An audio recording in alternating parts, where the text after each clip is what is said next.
Prepáčte, ale vy ste išli po strede a skočili ste mi do cesty.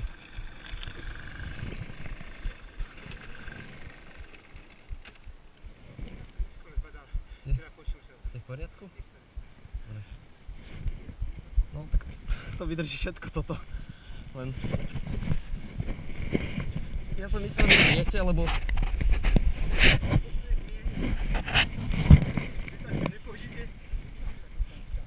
Lebo mne ja napríklad, keď idem už v jednej stope, tak mne sa odtiaľ ťažko vychádza, lebo máš šmíkne, lebo tam je ten jarok a keď už sa držím...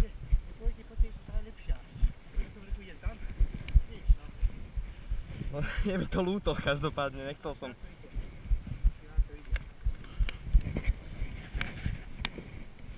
No.